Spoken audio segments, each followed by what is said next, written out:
Gurave Gaurachandraya Radhikaya Chudale Krishnaya Krishna Bhaktaya Tadabhaktaya Namo Namaha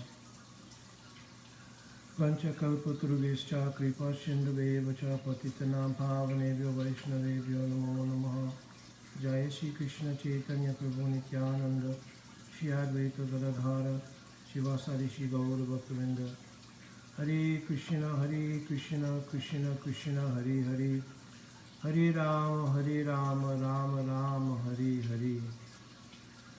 Dandavat Pranam devotees. Madhavatiti Ekarasi Ki Jai. Of course it's the Dwadasi today, but we're honoring Madhavatiti Ekarasi today because yesterday here in the East Coast it was unsuitable for fasting. So I am responding to a sort of inbox. It wasn't really a question, it was more like a comment. And it was related to a post by one devotee who I I'm really inspired by this devotee. He's a very young devotee, not very young devotee I should say, but young in age. But he's been very inspirational to many younger devotees coming to the path of bhakti. And he's been able to gel many of these devotees to work together to manifest some wonderful projects. I've had the opportunity to go on a couple of occasions during my traveling for Harikatha to visit this place in Ypsilanti in Michigan. And I understand he has another project as well. I don't have his permission to say his name, but maybe devotees will know by those descriptions who I'm speaking about. But he's such a wonderful, I think, inspiration as a younger devotee, and the way he's been able to very intelligently and inspirationally garner devotees around him to serve the mission of Srila Prabhupada, Guru Parampara, and Mahaprabhu. He had created a post and he had described the whole idea of some things regarding an initiation system in which there is a course outline for disciples who desire or aspire to take initiation. And some of the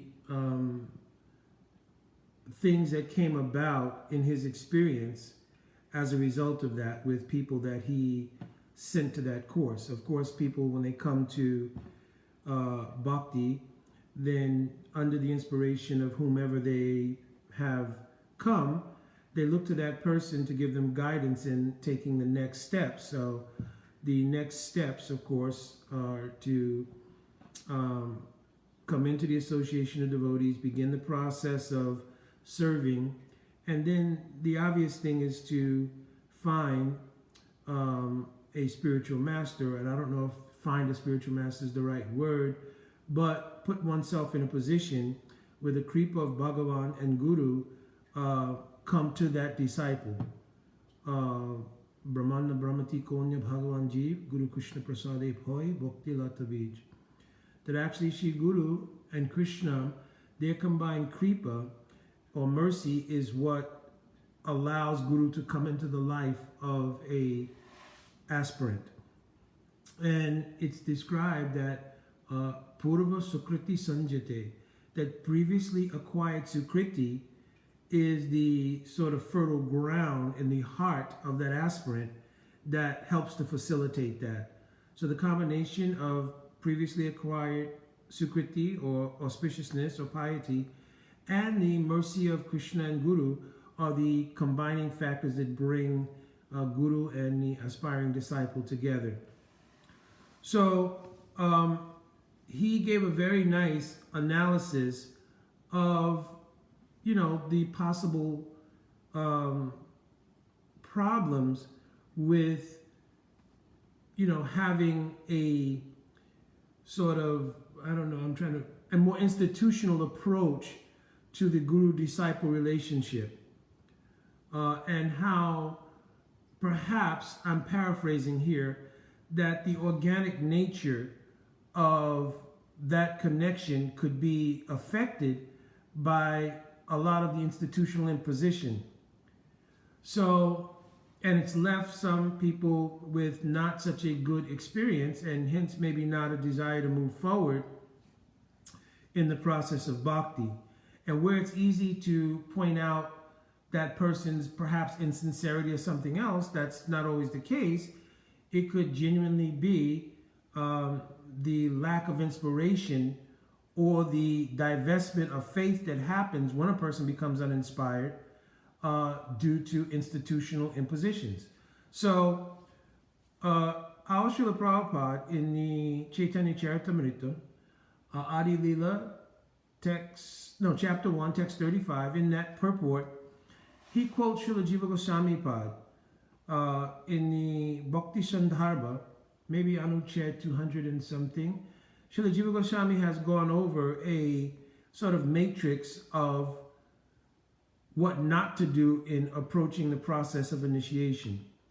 And he mentions that one should not take initiation based on social, customary, hereditary, or ecclesiastical considerations. So that covers a pretty broad spectrum, not social, not that my friends and others have done a particular thing, and so I'll become socially inspired by what's popular among the social dynamic, and that will become my inspiration to take initiation. Hereditary. This is what has what has been done. This is the heritage in our particular setting, and therefore I'm going to base my initiation on that. Or customary. These are the customs and traditions. And of course, a lot of this, when you really think about it, Jiva Goswami Pad is quoting based on, a lot of things that were happening and still today happen in India with the idea of social, customary, and hereditary traditions in particular villages and so forth and so on, as far as taking initiation from Guru, right? And he was saying that those should not be considerations. And he also mentions ecclesiastical. So ecclesiastical means, obviously, when there is a hierarchical body which runs like, the Catholic Church or any institution where you have a hierarchical body. Of course, in our systems here within Vaishnavism, Gaudiya Math, ISKCON, and any other institutional lines, even in the traditional pariwars, etc., right? There's some sense of a hierarchy. But in any of those situations, the hierarchical body, right, just like the other three categories I mentioned, should not become the prominent influence in the relationship between a guru and aspiring disciple. Srila Prabhupada goes on to quote that one should take initiation by finding a genuinely bona fide spiritual master. And that should be the basis of the approach of the aspirant in terms of taking initiation. This should be the sole criterion. Let me find or let the arrangements organically come where I will meet a bona fide, realized guru. That's the criteria. And there is no other in Sastra criteria that's written, right? Rather, Tasmat Gurum Papajeta, Jigyasho Shre Uttamam, right? Shabdapare Chanishnatam, Brahma Upasamasrayam, Tadviri Pranipatena, Puripushnena Sevaya, Upadekshanti Te Gyanam, Gyaninas Tattva Darshinaha. You can go on to quote so many verses, and in any of those verses, the crux teaching or the essential teaching is that one should approach a bona fide, realized guru, right? And make relevant inquiry from that guru of how to progress in spiritual life with an attitude of pranipat, means surrender, and seva, the mood to do service to Guru and Krishna. So you cannot take those essential factors out of the guru-disciple relationship. And that essential factor is something that's organic. It's not something that can be imposed by any of those four categories: social, customary, hereditary, or ecclesiastical considerations. That's why Jiva Goswami said we should not base the tendency or the practice of taking initiation on those things, but rather it should be the genuine desire to find a bona fide Guru Sadhu and take spiritual initiation from them according to the prescriptions of Srila Rupa Goswami Pad, that Guru Padasraya, then Guru Diksha, Shiksha, right? Then Vishwambena Guru Seva, right? So these are the ways that we should model how we teach those who may come in our association how to look for initiation or how to approach the idea of taking initiation. I was very inspired by that Prabhu, that he had enough insight and enough, Krishna conscious fortitude to speak honestly but not negatively, because we shouldn't think that even if an institutional arrangement is made of how to guide people, that there's some malicious intent behind it, because I don't believe that to be the case. It could just be that in the organizational ideal, in an attempt to serve a mission overall, a certain thing is put forward, and it may not be optimal. And sometimes it's difficult to go back and revisit something and realize, yeah, this may not have been the best thing. So we should follow Sastra in the manner of how we approach taking initiation. So this was not meant to be really a long, expanded class on Guru Tattva, but I just wanted to both acknowledge that devotee. I wanted to reply to the comment that I received in the inbox, which was more along the lines of, yes, that person also agreed that the institutional approach to Guru disciple was not good, that it should be something that's felt in the heart. These were some of the points that the other person who wrote the inbox to me was mentioning. And certainly those things are true, but we also have some guidance regarding how an aspirant should approach. So I've quoted a couple of verses, and in the Hari Bhakti Vilas also it is mentioned that an aspiring disciple should come and be in the association of Sri Guru, whom they are looking forward to taking initiation from, for 1 year. And during that 1 year, there should be mutual examination, the Guru of that disciple and disciple of Guru. Now, the question could arise, Mukunda, well, what will any very new person know what to look for in terms of understanding the quality and behavior, etc. of Guru? So, Srila Prabhupada, in the 5th verse of Upadeshamrita, he, in the purport, described the onus on the aspirant to become familiar with Guru Tattva. Right? Like if you want to do something, we do research for so many things. What is the best school for my education? What is the best car to buy? What is the best of anything? And we do all the research and go through all of the prerequisites that we go through before we make an investment of any sort. How is it that in the most important decision, the decision of your first contact with transcendence, because the relationship with Guru and the disciple, this is the disciple's first true contact with transcendence and with the spiritual energy. How would that not be the most prominent and important decision that you'll make, and hence the most important as far as doing research and as far as understanding what it is that you're doing? So in that year, it allows the disciple a chance to learn what is Guru Tattva. That is the whole idea. And in the course of serving the Guru whom one aspires to take initiation from, then the teachings of Guru Tattva should become clearly established in the heart. And in that way, the aspiring disciple can see, is my Gurudev matching the criteria that I'm understanding from Guru Tattva? If you find yourself in a situation in which there's reluctance to teach what is Guru Tattva, and there's more of a push to have unquestioned allegiance, unquestioned devotion to someone void of the knowledge of Guru Tattva, then you should know that this is a red flag, and one should probably reconsider. So, but if you're in the association of a genuine sadhu guru, then that sadhu guru will be very keen to allow the disciple to clearly understand Guru Tattva. So the disciple understands the commitment and the faith investment that they're making when they select this person as guru. Because once you make this selection, there's very few circumstances under which it can be broken. I mean, if you think a marriage is something dharmically, of course, this should not be broken.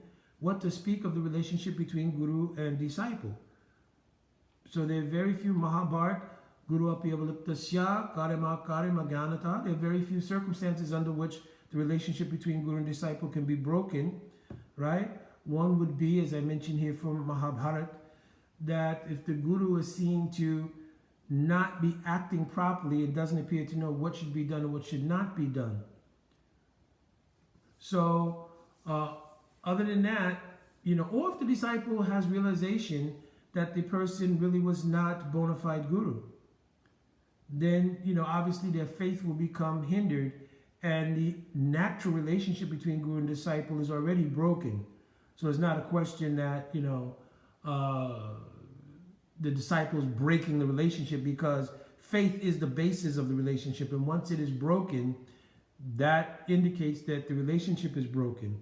Now, this doesn't excuse whimsical behavior on the behalf of a aspiring disciple.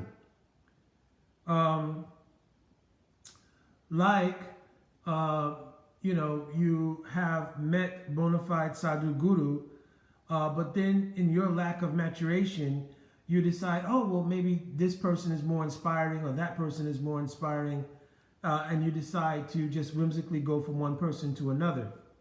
So this is also frowned upon, and is actually aparad. It comes in the category of guru aparad. In Bhakti Sandarbha again, in Anuched, I believe it's 207 perhaps, Jiva Goswami has clearly mentioned that one can only have one Diksha Guru. There may be many Shiksha Gurus. And here the word Shiksha Guru doesn't mean there just may be a plethora of Shiksha Gurus, because Shiksha Guru is described as an equal manifestation of Diksha Guru with a separate or different function. So it's not that everybody who gives you any kind of instruction is Shiksha Guru. So there is another term, Vatma Padaksha Guru. So that person who may help us along the path, that is a different thing. But one who is realized like my Diksha Guru and gives me Shiksha, either my Gurudev is into Samadhi or even being separated from Guru, then that person who is like my Diksha Guru in realization, everything also gives instruction and so forth, they can be called Shiksha Guru, right? If you want to just generically use the term Shiksha Guru of anybody who gives instruction, that's one thing, but there should be a clear understanding at the same time that not everybody who gives instruction is Shiksha Guru. Some people are like the mother of Dhruva Maharaj, Suniti. She gave Dhruva good instructions of how he could find Bhagavan. So she was not equated with Narada Muni, who was like the guru of Dhruva Maharaj. But because she gave good instruction, she was considered Vatma Padaksha Guru, that person who could illuminate the path, who could give good instructions regarding the path. Right?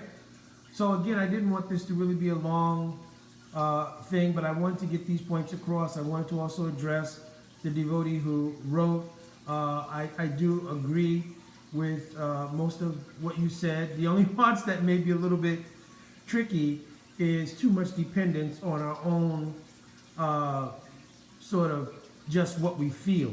Because there were a lot of things, again, I don't have it in front of me, but there were a lot of things about what you feel in your heart, what spirit is telling you, and these kind of things. And we want to be a little bit careful to temper that with what the Sastra say, right? What is the description of Sadguru in Sastra, right? What is a sadhu? Sadnoti sadayati cha Krishna premiti sadhu.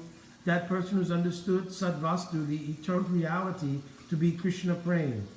That person, Jiva Goswami says, is called sadhu, right? And what is guru? We already quoted verses, right? And even there may be a person who has not yet fully realized their bhajan. Shastra yukti suni punya drita shara yandra uttamarikari se tare samsara.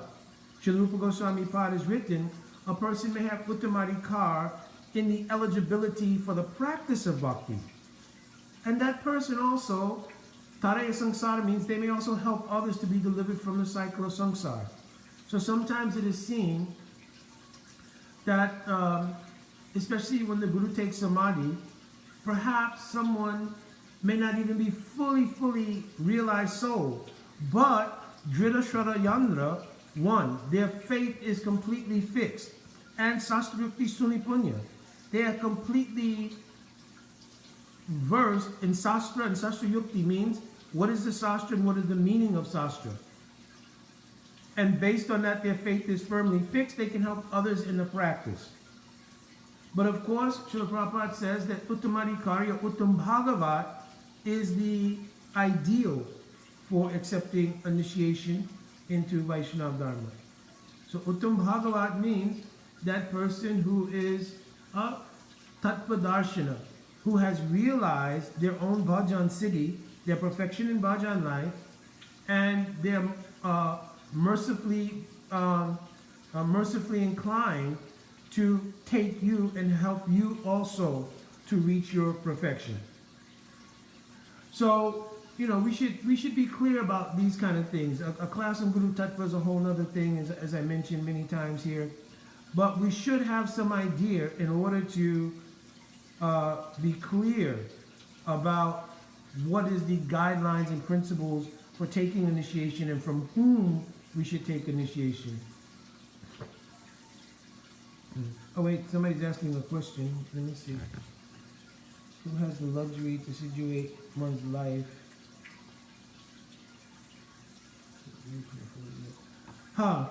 So it's a very good question. Actually, one devotee is asking a question. How is it possible, who has the ability, the time, everything else, to put yourself in the position to be around Guru for 1 year to do this, what Hari Bhakti Vilas calls the disciples' examination of Guru and Guru's examination of disciples. Well, in a pragmatic sense, obviously, in the times we live in now, that may not be possible due to a whole host of reasons. But one can have association, via many means that were not available during the time when Hari Bhakti Vilas was written. Right? We do have virtual ability to contact Guru. There is all kinds of ability to exchange emails and so many different things. So it's not like there's no ability to have association, right? So we also, from time to time, may have physical association, but we also have all of these other means. And if the disciple is sincere and the Guru is bona fide, then the means through modern arrangements can also be made for this mutual examination, right? So certainly it may not be possible to, leave our given circumstance and just go and be with Guru for 1 year. And similarly, most of those who are serving as Guru may be sannyasis and they are continuously traveling, as this devotee brought up. And so it may not be possible, but they'll be situated in one place like it used to be where Guru had an ashram and a disciple could go there and stay there for 1 year. So, but we do have means to associate virtually by communications and so many other ways. But the most important thing is we also have the ability to understand what is Guru Tattva from many devotees, senior devotees who may be around us. And by clearly understanding what is Guru Tattva, then this mutual examination can go on, because the Guru can examine how the disciple is progressing. Are they understanding more Guru Tattva? When I came to the lotus feet of my Guru Pada Padma, I had already spent so much time hearing and so many things, but still he said, oh, you should see if I am a pure devotee, right? I will help you in all ways. So actually, literally 1 year, there was communication and contact, so forth and so on. And then in that next year, then I received my Harinam Diksha from the lotus feet of my Guru Parapadma. So, circumstances work things out like that. And it may not always be 1 year exactly.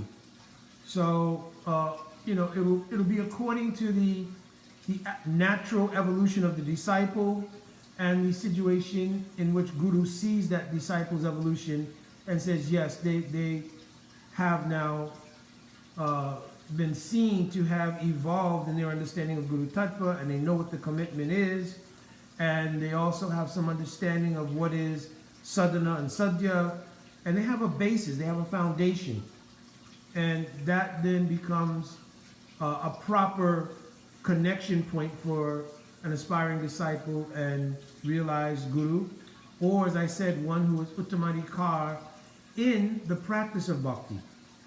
Right? Rupa Goswami makes this distinction. I quoted this verse earlier, Sastra Yukti Suni Punya Dridashwara Yandana, Uttamadikari Se Tare Samsara. That a person has uttamadikar in the eligibility of the practice.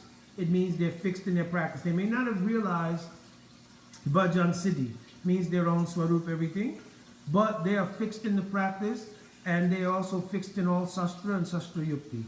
Sastra yukti means understanding of the sastra, what is the meaning of the verses, everything else, and they can help another person to understand. So they may also accept disciples, someone in that category. So my Dandavat Pranam, and I hope this was helpful both to the devotee who wrote and even to others. As I said, it was not a class on Guru Tattva. I think there will be many things to go over in that regard. But it was just addressing what I thought was a very insightful and a very mature way to present something. Sometimes devotees will just make complaints about something, or they'll just disparage something that they don't see as optimal, and there'll be a lot of negativity. I think this particular devotee's presentation of that particular system and the problems with it was done very maturely, and he's a very sincere devotee. So I think overall it was very inspiring for many devotees to read. So again, I hope to get his association and the association devotees in Ypsilanti once I start to travel again. And my Dandavat Pranam to all the devotees. Jai Vancha Kalpatarubhishya Kripa Sindhu Vaishnavi Namo Namaha. Jai Radhe Radhe.